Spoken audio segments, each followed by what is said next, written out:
नमस्कार दोस्तों, मैं हूं अनूप श्रीवास्तव और आप देख रहे हैं यूपी न्यूज़। दोस्तों, आज तीसरे चरण के लिए 59 सीटों पर मतदान कंप्लीट हो गया और इसी के साथ उत्तर प्रदेश के लगभग 190-92 सीटों पे जो प्रत्याशी हैं उनका भाग्य ईवीएम में बंद हो गया। आज जो चुनाव हुआ, आज जो मतदान हुआ, उसमें सबसे महत्वपूर्ण जो कुछ नाम हैं मैं आपको बता देना चाहता हूं। हालांकि बहुत लोग जानते भी होंगे इसके बारे में। अखिलेश यादव करहल से हैं, उनके चाचा शिवपाल सिंह यादव जसवंत नगर की सीट से हैं। अभी ताज़ा भारतीय जनता पार्टी ज्वाइन जिन्होंने किया है, आईपीएस अधिकारी असीम अरुण, वो कन्नौज से भाजपा के, उनका भी आज भाग्य ईवीएम में बंद हो गया। तो कुल मिलाकर जो है बहुत सारे, कानपुर के सतीश महाना आप जानते हैं, कैबिनेट मंत्री हैं भारतीय जनता पार्टी में।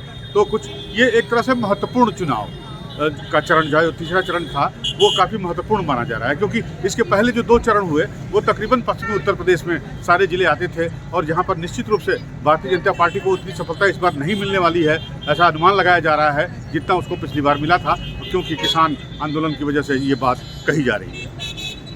आज जो सीटें हुई उसमें से कुछ सीटें जो है वो पश्चिमी उत्तर प्रदेश में थी, कुछ अवध के इलाके में हैं, बाकी बुंदेलखंड में है, कानपुर शहर है, कानपुर देहात है, तो मिला जुला है।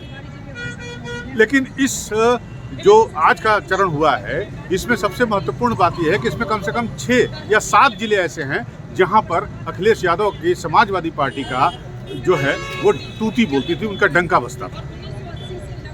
उन्हीं सीटों पर आज, उन्हीं जिलों में आज चुनाव हुआ है जो गढ़ माने जाते हैं समाजवादी पार्टी। मैनपुरी है, इटावा है, कन्नौज है, एटा है, कासगंज है, औरैया है। तो कुल मिलाकर ये देखने वाली बात होगी कि इस बार, पिछली बार बीजेपी ने इस जो आज मतदान हुआ है इसमें 59 में से तकरीबन 49 सीटें हासिल की थी। क्या बीजेपी अपनी पिछली जो सफलता उसे मिली उसे वो दोहरा पाएगी? हो सकता है और नहीं भी हो सकता है, क्योंकि ये जो दौर था इसको कोशिश की गई कि इस ध्रुवीकरण की कोशिश की गई।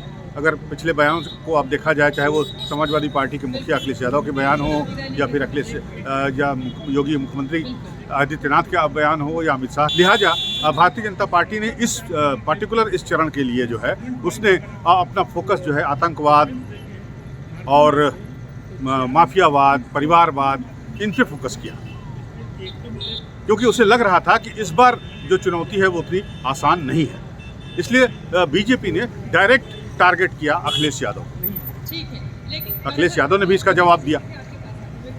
तो क्योंकि अब 4 चरण और बचे हैं और आज के इस चुनाव के बाद ही जो है वो अब अवध का कहिए, बुंदेलखंड कहिए, पश्चिम उत्तर प्रदेश पूरा कह लीजिए, रोहिलखंड कह लीजिए, सारे चुनाव कंप्लीट हो चुके हैं। तो अब बीजेपी की जो उम्मीदें हैं अब वो अगले 4 चरणों पर डिपेंड करती है, क्योंकि बीजेपी ये मान के चल रही है कि आज का जो मतदान हुआ है उसमें मामला बराबरी का है।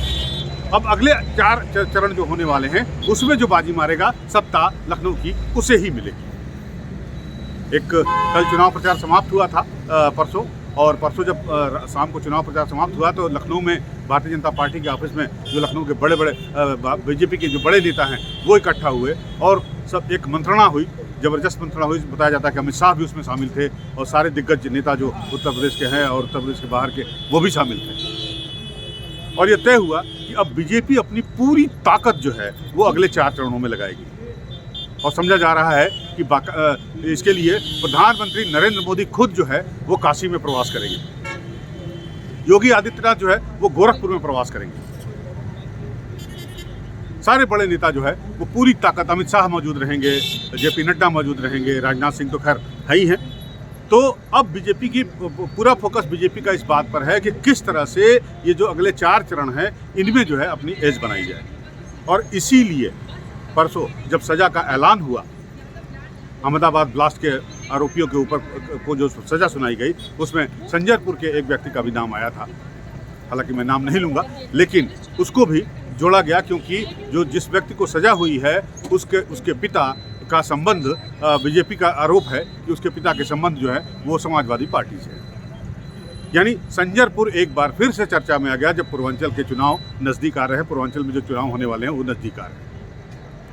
कितना इफेक्टिव होगा ये तो वक्त बताएगा, लेकिन फिलहाल अब मामला जो है वो काफ़ी दिलचस्प और ज़बरदस्त होता जा रहा है।